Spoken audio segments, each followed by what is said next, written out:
Ayan o. So, ito nga yung Kimosi Lip Liner Stain. So, magandang araw to gamitin, lalo na kung gusto mo ng long-lasting na lipstick. Lip liner, so hindi nga siya nabubura kaagad-agad kasi para siyang tattoo. Yung number 5, Deep Berry. Yan, so ganito siya.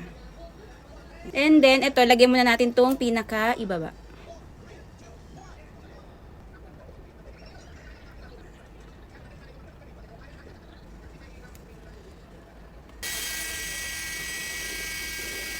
As you can see, ano na siya, medyo dry na siya kasi yun, hindi na siya kumakapit.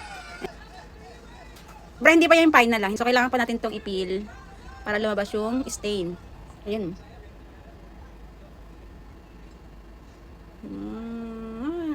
Ayan o.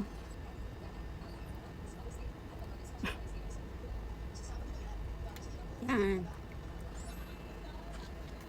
Yan. Yan o, tingnan nyo, pulang-pula siya. Ang ganda, grabe. Para na ako nagpa-lip tattoo talaga. So, compare nyo naman yung kanina. Yan, nalalagay ko yung labi ko kanina. Compare nyo dito, oh. Red na siya ngayon. Kiss proof. Smudge proof. Ang lasting, natural looking, hindi makapal sa pakiramdam. Hindi pa siya kumakalat na, unlike yung ordinary lipstick na pag ginanyan mo, makakalat na kagad. Ito wala, oh. Yun, as in, naka-ano siya sa ano mo, sa labi mo. And then, pwede rin natin itong lagyan ng lip gloss. Kung gusto natin medyo glossy yung lips natin. Ayan, ah.